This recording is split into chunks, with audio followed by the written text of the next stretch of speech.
Hey, welcome back to the channel. Today I'm going to be talking about 28 Years Later, The Bone Temple. This is a movie I was definitely excited for. I'm a pretty big fan of the franchise overall, and right after 28 Years Later, they quickly announced that this sequel would be here pretty soon, and it is here. Surprisingly, a January release, which always gets people nervous, but I have to say, so far, from what I've seen in January of 2026, I've been pretty impressed. So this movie takes place really right after 28 Years Later leaves off. We're going to follow Spike as one of our main characters. So Alfie Williams back again to play Spike, who is now part of this group known as the Jimmies. So the Jimmies is led by Jack O'Connell. We also have Ralph Fiennes returning as well. And these are our main characters that we are following, more so on Ralph Fiennes' character as Dr. Ian, and we have Jack O'Connell as kind of Sir Spike leading this group. So this movie, it's very interesting because it's not building too much more in the world as a whole, because we're still right in the same area as we left off in 28 Years Later, and we're not really departing much from that, but it's really about these characters and what they're exploring with the virus and infection and how they're navigating the world still. Spike, of course, dealing with his father and mother from 28 Years Later, and then chose to just leave his home village to try to go make it out in the world on his own,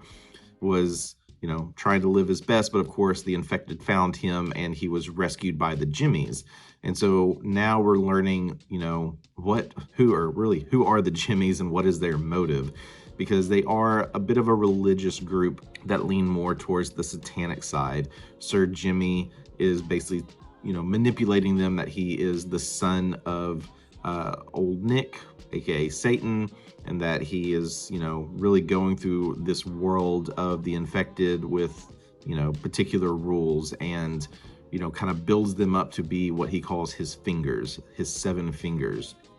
And anytime he comes across someone, he kind of puts them to a test to where they can challenge one of the fingers, and if they win, they take their place. And they're just really going from town to town, causing chaos and terror. That's how they survive. That's how they find food and find shelter, all while being they're killing off the infected as they go along. And I have to say, they are very entertaining. And if you've seen 28 Years Later, the last moments, you know what I'm talking about. They are very out there. They're very comical in nature, and clearly they're very skilled fighters and have no issues taking down the infected. And I really appreciate we're leaning into kind of the zombie genre of this franchise still, which is quite interesting. So getting into the infected, we're really following this alpha that we meet in 28 Years Later, who Ralph Fiennes' character calls him Samson, and it's really the exploration of the infection itself. We're getting more insight into what the infected see, which is very interesting, to open up the world of the infected, of what is it like for them to go day to day, and are they still human? Is there still any consciousness or soul in these infected, and what does that mean? And so that's what Ralph Fiennes, the Dr. Ian character, is exploring. He's using medicine and what he has at his disposal to explore that world and try to understand the infected. It ends up getting in these really interesting scenarios where he has some very intimate moments with Samson, to the point where there's no threat there. They are essentially 2 humans at that point, really kind of living in a specific moment. And I don't want to spoil anything, because I think this movie dives into some very interesting things and you really want to be in that moment. But what this character, the doctor character, is able to uncover is quite fascinating. Music is also a big play in this movie, and adds a whole nother level of entertainment, especially when you get into the 3rd act. And as all of these people are kind of intertwined and crossing paths, and how they try to connect one another, adds that other level of the human nature of can we trust one another?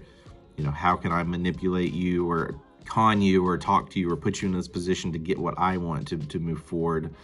And it's very interesting, especially when you get to the 3rd act. There's a lot of stuff that unfolds there, and there's a lot more that kind of opens up this world that we're in and what it could lead to in future movies.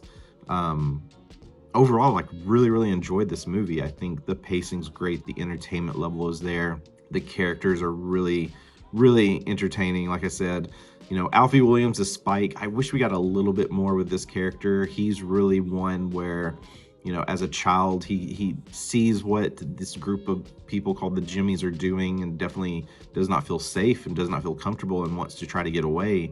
But it becomes like, for such a young age, of like, can I really trust you? And, you know, what do I need to do for myself to keep myself safe? And, you know, I wish there was a little bit more time exploring this character and kind of what they're going through. But I think what they did was enough, and like what this movie is really leading into. Of course, you know, with these movies, there's definitely some plot holes. There's other characters that we do come across. There are some moments and decisions that don't get fully explored or get kind of cut off in ways to maybe they're trying to get us to think about it more, or maybe it's going to be leading into future films. And I'm very curious to see where they're going to go. It's, you know, with 28 years later, like, especially with that 28 years later in the Bone Temple being back-to-back films, it's hard to know, like, is this, you know, could you count these as one film? Will there be another 28 years later and they make it a trilogy? Because I've heard different things on the rumor mill, especially with other past characters returning. So I've heard there's going to be a whole nother trilogy. I've heard, you know, we'll get so many movies with these particular characters. So we'll find out. You know, I'm invested, and I can't wait to see more of this world and how they're going to continue exploring the infected, and really curious to see like what's going on just outside of this one particular area. Or will we go back to characters from 28 years later and explore that village more and what they're up to? So yeah, it's for a January watch, very solid. It's one I can't wait to see again. This could easily become my favorite of the franchise. I had a blast watching this, and like I said, I can't wait to see more. That is 28 years later, The Bone Temple, out in theaters now. Recording this on January 17th, so if it is playing in your theater, definitely go check it out. If you saw this movie, let me know what you think in the comments below. Of all the 28 movies that we've gotten, weeks later, days later, years later, which has been your favorite? Would love to know. Let me know in the comments below. If you want to support this channel, be sure to subscribe, like, all that good stuff to help the algorithm and really become a part of this community, and we can talk about movies. And if you want to support me and this channel, again, check out the links in the description below. I'm an app developer. I have apps you can check out. Some are movie related. I also have a podcast where I talk about Marvel entertainment. So we're kind of gearing up to be talking about Wonder Man, which is coming out in another week. So a lot of content coming your way. All right, hope everyone has a great weekend. I'll be back to talk soon about The Rip, which is streaming on Netflix. All right, we'll see you soon.